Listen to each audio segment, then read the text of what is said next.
السلام علیکم، امید ہے کہ آپ سب لوگ خیریت سے ہوں گے۔ اس ویڈیو میں ہم سیکھیں گے کہ کووڈ 19 کی ویکسینیشن سے پہلے کن چیزوں کا جاننا ضروری ہے۔ Things to know before and after covid 19 vaccination. میرا نام ڈاکٹر شہباز حنیف ہے اور الحنیف فاؤنڈیشن ایک نان پروفٹ فاؤنڈیشن ہے جس کا مقصد میڈیکل اسٹوڈنٹس کی مدد کرنا اور عام عوام میں میڈیکل اویئرنیس کو پھیلانا ہے۔ So let's start. اس ویڈیو کو میں نے 3 حصوں میں ڈیوائڈ کیا ہے۔ نمبر 1 کہ ویکسینیشن سے پہلے کن چیزوں کا جاننا ضروری ہے۔ نمبر 2 آفٹر ویکسینیشن، ویکسینیشن کے بعد کن چیزوں کا جاننا ضروری ہے۔ اور آخر میں ہم لوگ ڈسکس کریں گے کہ وہ کون لوگ ہیں کہ جن کو ویکسینیشن نہیں کروانی چاہیے۔ تو چلیے دیکھتے ہیں کہ ویکسینیشن سے پہلے کن چیزوں کا جاننا ضروری ہے۔ کچھ حقائق ہیں جن کا جاننا ہمارے لیے بہت ضروری ہے۔ فیکٹ نمبر 1، یہ ویکسین ہمیں کورونا وائرس سے بچاتی ہے۔ This is not 100% true, but دنیا کے majority of doctors and scientist اس بات سے متفق کرتے ہیں کہ یہ ویکسین ہمیں کورونا وائرس سے بچائے گی۔ فیکٹ نمبر 2، نہ صرف کہ صحت مند لوگ بلکہ جو لوگ کورونا وائرس سے افیکٹڈ ہیں آلریڈی وہ بھی اس سے مستفید ہو سکیں گے۔ فیکٹ نمبر 3، کچھ لوگوں کا ماننا ہے کہ یہ ویکسین انہیں کووڈ 19 سے افیکٹ کر دے گی، تو یہ بات بالکل درست نہیں۔ فیکٹ نمبر 4، کچھ لوگ جو ابھی دوسرے کنٹریز کو ٹریول کرنے والے ہیں ان کا یہ ماننا ہے کہ یہ ویکسین انہیں کووڈ 19 سے افیکٹ کر دے گی، لیکن اس بات میں بھی کوئی سچائی نہیں ہے۔ ان فیکٹس کو جاننے کے بعد اگر آپ اپنی ویکسینیشن کروانا چاہتے ہیں تو آپ کو کیا کرنا چاہیے۔ نمبر 1، آپ کو بک کرنا چاہیے۔ یہاں پر میں نے 2 ویب سائٹ دی ہیں، ڈسکرپشن باکس میں بھی یہ ویب سائٹس اویلیبل ہیں، آپ ان پر کلک کر سکتے ہیں اور ڈائریکٹلی ان پیجز پر جا کر اپنے لیے ایک ڈیٹ بک کر سکتے ہیں۔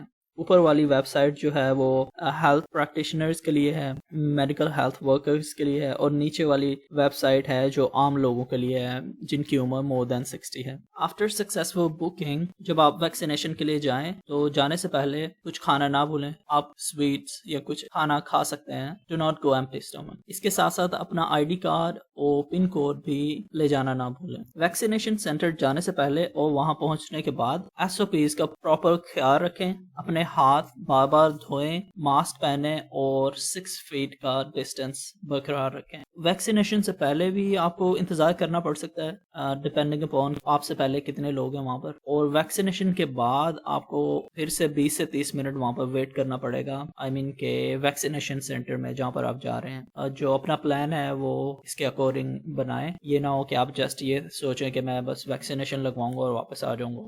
اگر آپ covid.gov.p کے وزٹ کرتے ہیں تو سب سے پہلے آپ یہ پیج دیکھیں گے۔ اس پیج کے اوپر 2 ویب سائٹ مینشن ہوں گی۔ یہ اوپر والی ویب سائٹ جو ہے یہ ہیلتھ کیئر ورکرز کے لیے ہے جن کی عمر 60 سال سے کم ہے، اور جبکہ یہ نیچے والی یہ سینئر سٹیزنز کے لیے ہے، عام جنرل پبلک کے لیے جن کی عمر 60 سال سے زیادہ ہے۔ تو آپ ڈپینڈنگ اپون یور پروفیشن آپ ان میں سے کوئی ایک بھی سلیکٹ کر سکتے ہیں اور کووڈ 19 ویکسینیشن کے لیے اپنی بکنگ کروا سکتے ہیں۔ چلیے اب دیکھتے ہیں کہ آفٹر کووڈ 19 ویکسینیشن ہمیں کن چیزوں کا پتہ ہونا چاہیے۔ Common side effects. نمبر 1 ہے پین۔ یہ ویکسین ڈیلٹوئڈ مسل میں لگائی جاتی ہے، تو جس بازو میں آپ کو انجیکشن لگے گا اس میں کچھ دیر کے لیے آپ کو درد محسوس ہو سکتا ہے۔ نمبر 2 ہے چلز، جس کا مطلب ہے کپ کپی طاری ہونا، آپ کو یہ سائیڈ افیکٹس ہو سکتا ہے۔ نمبر 3 ہے سویلنگ، انجیکشن کی سائٹ پر آپ کو سوجن ہو سکتی ہے۔ نمبر 4 ٹائرڈنیس، آپ تھکان محسوس کر سکتے ہیں، آپ کو بخار ہو سکتا ہے اور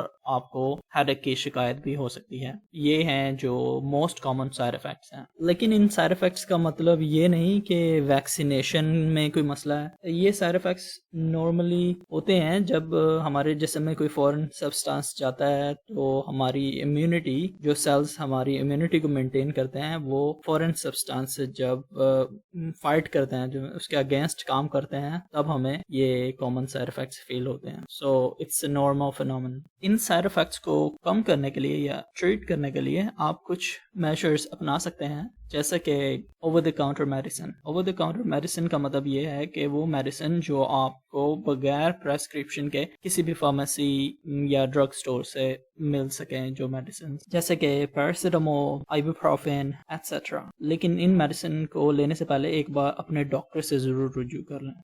جس بازو میں آپ کو انجیکشن لگا ہے اسے آہستہ آہستہ موو کرتے رہیں، اسی کے ساتھ ساتھ clean, cool and wet wash cloth apply کریں. اپلائی اپنے بازو پر اپلائی کر سکتے ہیں, اگر آپ کو فیور ہے تو اپنے سر پر اپلائی کر سکتے ہیں. اسی کے ساتھ ساتھ کوشش کریں زیادہ سے زیادہ پانی پئیں اور ڈفرینٹ فریش فروٹ جوسز پئیں, لیکن یہ جو کولڈ ڈرنکس ہیں کوکو کولا, اسپرائٹ وغیرہ ان کو اوائڈ کریں. اور اگر آپ کو الرجک ریش مطلب خارش ہے تو کھلے کپڑے پہنے باریک والے. اگر سوجن 24 گھنٹے بعد زیادہ ہو جائے یا دوسرے سائڈ افیکٹس آنے والے کچھ دنوں میں ٹریٹ یا امپروو نہ ہو تو اپنے ہیلتھ کیئر پرووائڈر کو ان نمبرز پر کال کر کے مزید معلومات حاصل کر سکتے ہیں. ناؤ ریڈ فلیگز, اس کا مطلب یہ ہے کہ یہ ڈینجرس سچویشن ہے. اگر ان میں سے آپ کو کوئی بھی سمٹم ہو جو میں اب آپ کو بتانے والا ہوں تو فوری طور پر اپنے ہیلتھ کیئر پرووائڈر سے رابطہ کریں یا ہاسپٹل جائیں.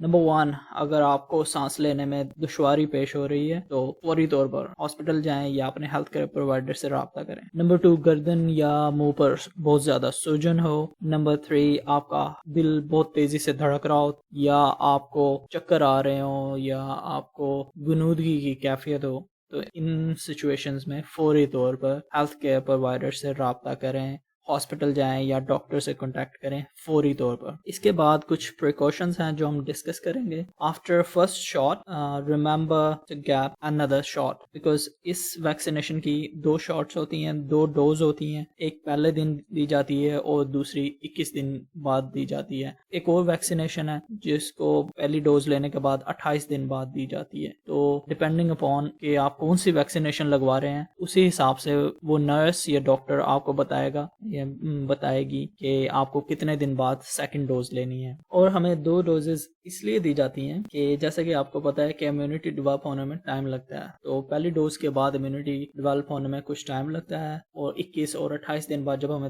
دوبارہ ڈوز دی جاتی ہے تب ہمیں اصل امیونٹی حاصل ہوتی ہے, اس کے بھی تقریباً 1 ویک کے بعد. تو کائنڈلی ویکسینیشن لگوانے کے بعد یہ مت سمجھیں کہ آپ آزاد ہیں, آپ کو کورونا وائرس نہیں ہو سکتا اور یا آپ کسی کو انفیکٹ نہیں کر سکتے, تو یہ آپ بالکل غلط ہوں گے. اس کے لیے آپ کو پراپر SOPs اپنانی ہے. ویکسینیشن لگوانے کے بعد بھی کیپ آن ویئرنگ ماسک, اپنا ماسک پہنیں, سوشل ڈسٹینس برقرار رکھیں جو کہ 6 فیٹ کا ہے, اور اسی کے ساتھ ساتھ بار بار ہاتھ دھوتے رہیں اگر آپ زیادہ لوگوں سے ملتے ہیں, اور اگر آپ گھر پہ بھی ہیں تب بھی ہینڈ واشنگ اپناتے رہیں. اور اگر ویکسینیشن کے بعد آپ کو کسی قسم کا منفی اثرات کا سامنا کرنا پڑتا ہے تو اس ویب سائٹ پر nims.nadra.gov.pk/nim/ اس ویب سائٹ پر جا کر آپ اپنی سمٹمز یا شکایت کا اندراج کروا سکتے ہیں. اگر آپ کو ویکسینیشن کے بعد کسی قسم کے منفی اثرات کا سامنا کرنا پڑا تو برائے کرم ہمیں اپنی صحت پر پڑنے والے منفی اثرات کے بارے میں تفصیل فراہم کریں. مزید معلومات کے لیے برائے کرم ذیل میں دیے گئے سوالات اور جوابات پڑھیں. اس کے نیچے فریکوینٹلی آسک کوسچنز دیے گئے ہیں. جو لوگ زیادہ تر کوسچنز پوچھتے ہیں جنرل کوسچنز, اپنا تھوڑا ٹائم نکال کر اس ویب سائٹ کو وزٹ کریں اور جو کوسچن آنسرز دیے گئے ہیں ان کو بھی ایک بار پڑھ لیں تو آپ کے لیے زیادہ بہتر ہوگا. اس کے بعد پھر سے ایک بار میں آپ لوگوں کو یہ ریمائنڈ کروانا چاہتا ہوں کہ کورونا وائرس کی سمٹمز آپ کو پہلی ڈوز کے بعد بھی ہو سکتی ہیں. آپ کورونا وائرس سے انفیکٹ ہو سکتے ہیں, سو پلیز احتیاط کریں. لیکن اگر آپ کو ان میں سے کوئی سمٹم بھی ہو کہ آپ کو بہت تیز بخار ہو یا شدید کھانسی ہو یا سانس لینے میں دشواری ہو تو پلیز اپنے ہیلتھ کیئر پرووائڈر سے فوری طور پر رابطہ کریں. And now finally we will learn about people who should not get vaccinated, یعنی کہ وہ کون لوگ ہیں جن کو ویکسین نہیں لگوانی چاہیے. 16 سال سے کم عمر بچے یا 18 سال سے کم عمر بچے ڈیپینڈنگ اپون کہ وہ کون سی ویکسینیشن لگوا رہے ہیں. وہ عورتیں جو حمل سے ہیں یا بچوں کو دودھ پلا رہی ہیں. وہ فیمیلز جو چائلڈ بیئرنگ ایج میں ہیں انہیں ویکسینیشن کی سیکنڈ ڈوز کے بعد 2 مہینے کے اندر پریگننٹ ہونے سے بچنا ہے. اسی کے ساتھ ساتھ وہ پیشنٹس جو SARS-CoV-2 مونوکلونل اینٹی باڈی یا پھر کنولیسنٹ پلازما لے چکے ہیں انہیں بھی ویکسینیشن نہیں لگوانی چاہیے. جن لوگوں کو سویئر الرجک ریئیکشن ہوا ہے پہلے کبھی یا پھر جو پہلے کسی ویکسینیشن سے یا ویکسین کے کسی کمپوننٹ سے الرجک ہیں انہیں بھی ویکسینیشن نہیں لگوانی چاہیے. یا پھر اگر کسی کو پھیپھڑوں کا مسئلہ ہے, دل کا مسئلہ ہے یا بہت ہی سیریس پرانا کوئی مرض لاحق ہے ان لوگوں کو بھی یہ ویکسینیشن نہیں لگوانی چاہیے. اور آخر میں اگر آپ کو ویکسین لگوانے کے وقت بخار ہے یا کوئی اور مرض لاحق ہے تو بہتر یہی ہے کہ آپ کی ویکسین کو پوسٹ پون کر دیا جائے ہے کوئی اگلی ڈیٹ پر جب آپ بالکل ٹھیک ہوں. اور یہاں ہماری ویڈیو اپنے اختتام پر پہنچتی ہے. میں امید کرتا ہوں کہ آپ لوگوں کو یہ ویڈیو پسند آئی ہوگی اور آپ لوگوں کے لیے ہیلپ فل ہوگی. اگر آپ لوگوں کو یہ ویڈیو پسند آئی تو please like, subscribe and share this video. Thank you so much and wish you good luck. دعاؤں میں مجھے یاد رکھیں. آپ کا دوست ڈاکٹر شہباز حنیف. السلام علیکم.